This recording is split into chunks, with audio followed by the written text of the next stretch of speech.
Today, I want to talk about how men find happiness in life. And I know I'm a woman, so why should I be talking about this?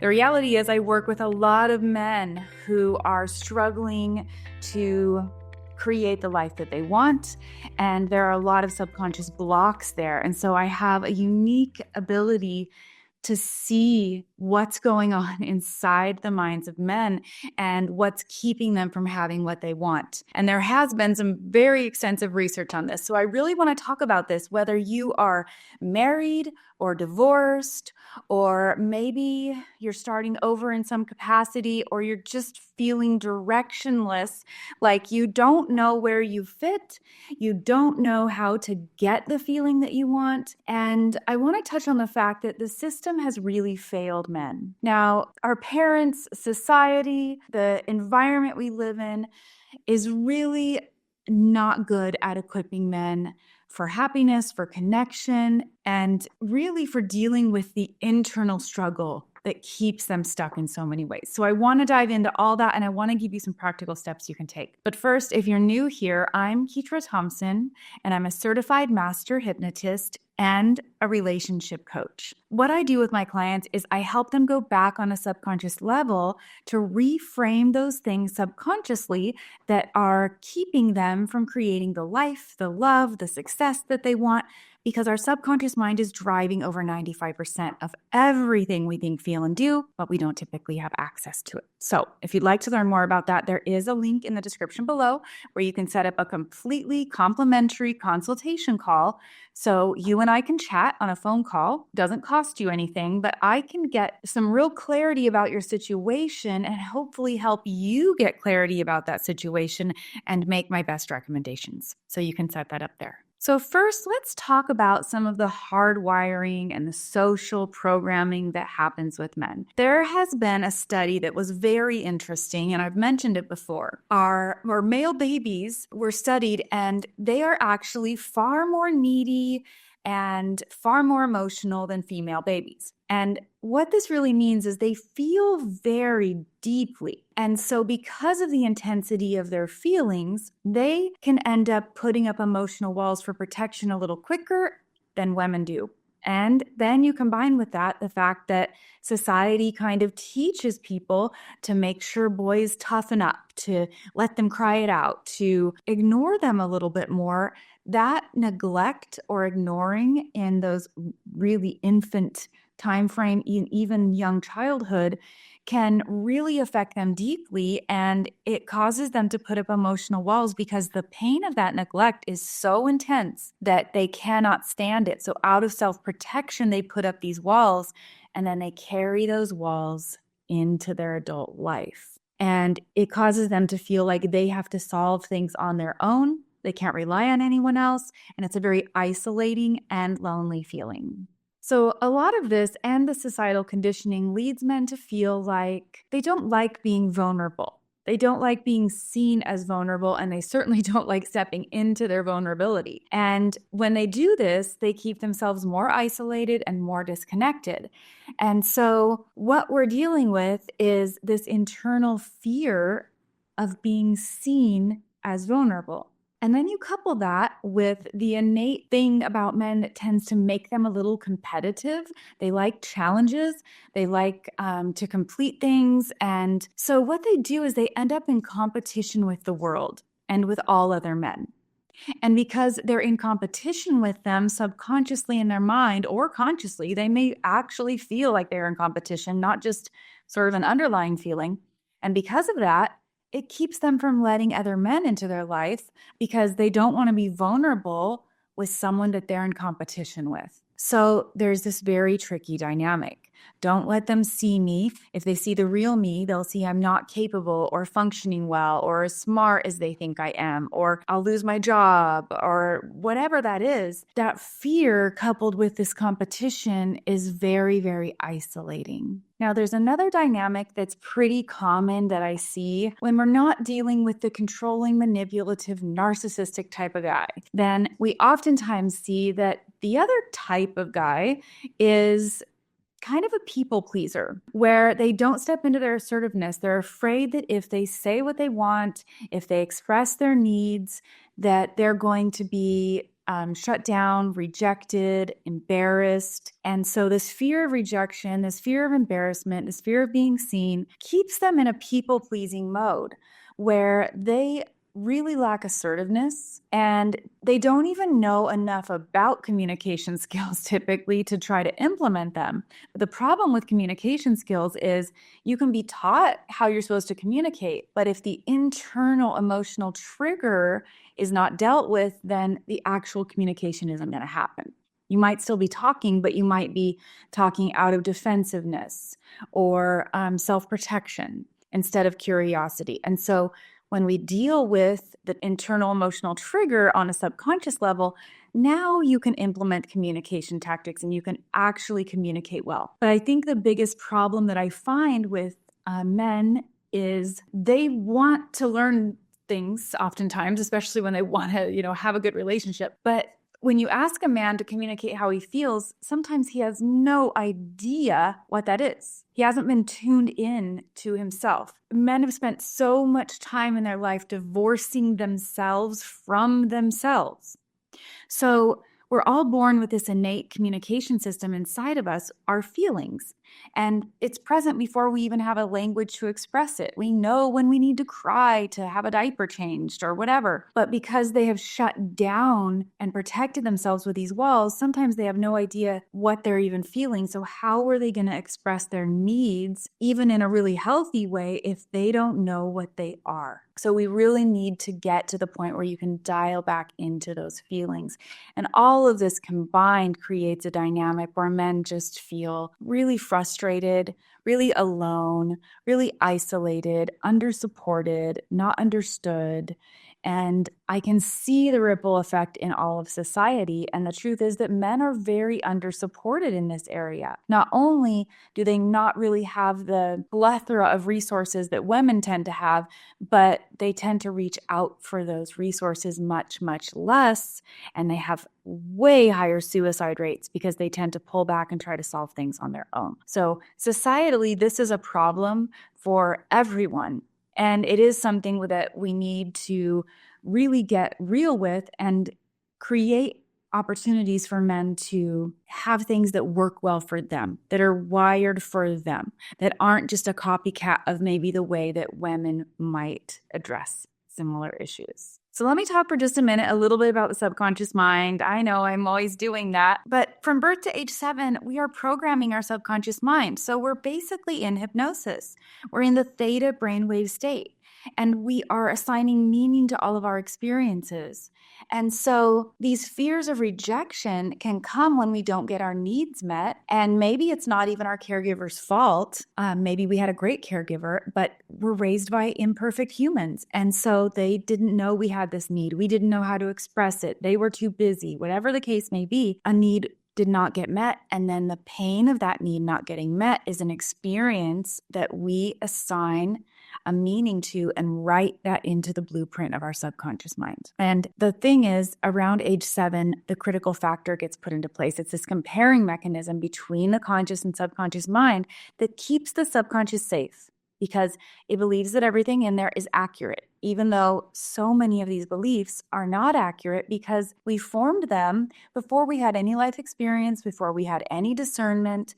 And so we've been operating, which our subconscious mind is controlling so much of us, with beliefs that aren't accurate for a very, very long time. And we can use our willpower to try to change that, but the willpower is not very strong and it doesn't have direct access to the subconscious mind. So as we get exhausted with trying something new, we wear out, give up, and go back to our old ways of coping. So as you can see, the hypnotherapy process is so incredible because it does address what's underneath in that subconscious mind so you can reframe that and create a new belief system. Now, some of the ways that people end up trying to cope with this can be really toxic. Now, there's the obvious ways of drinking, smoking, sex, addictions, all the things, which of course we can address in the hypnotherapy process as well. But one thing that happens is this sort of self-focused self-protection mode where it is sort of a lack of empathy for others because you had to kind of survive on your own to some degree when you were young and you're still very self-focused. So when you use your voice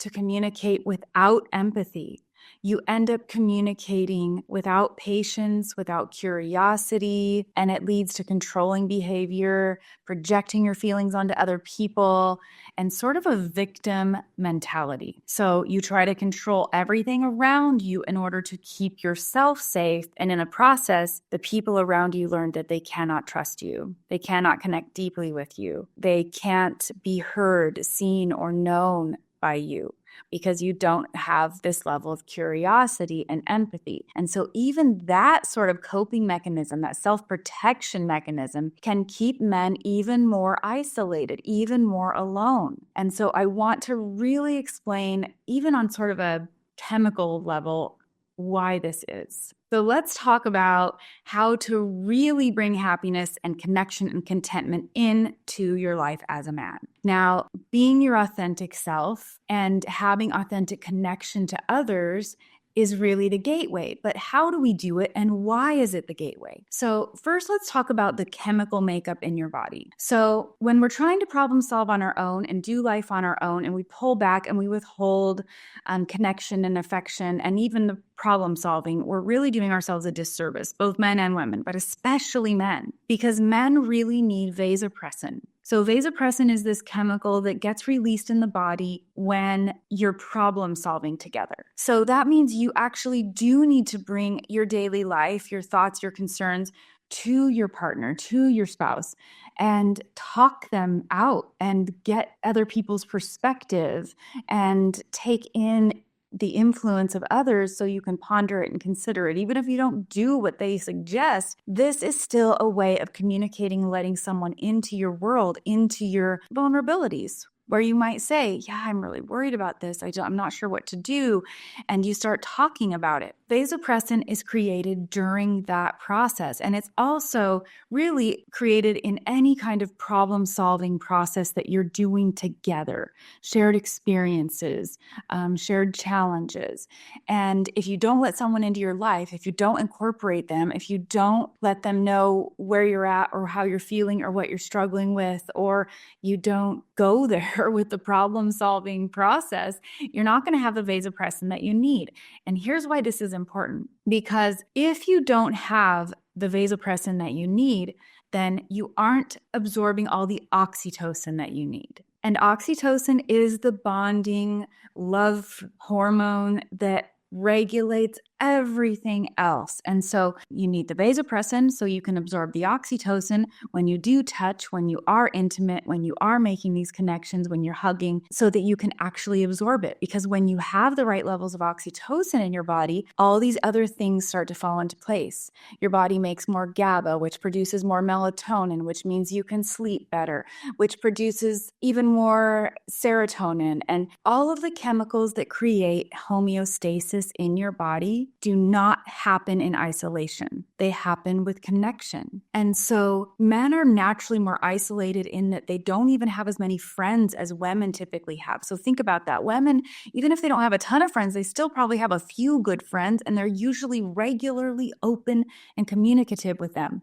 Men are not. If they have a few friends, they barely talk to them. And if they do, they're not being vulnerable when they do. And so the relationship that creates the most vasopressin and oxytocin for them to create all the other homeostasis in their body is their intimate relationship with their partner. And so trying to do life alone, solve everything alone, and not be vulnerable with your partner is working against everything, even chemically in your body. So realizing that, I hope, is a big aha moment for you. Now, here's the trouble. The fear that's been making you isolate to begin with is so strong because it's subconscious that even if you know the truth, stepping into this new way of being can feel really frightening when you really feel like you are risking humiliation or rejection. And that is something that we can absolutely address on a subconscious level so that you don't have to deal with that same level of fear about that rejection, so that you can more easily step into this and create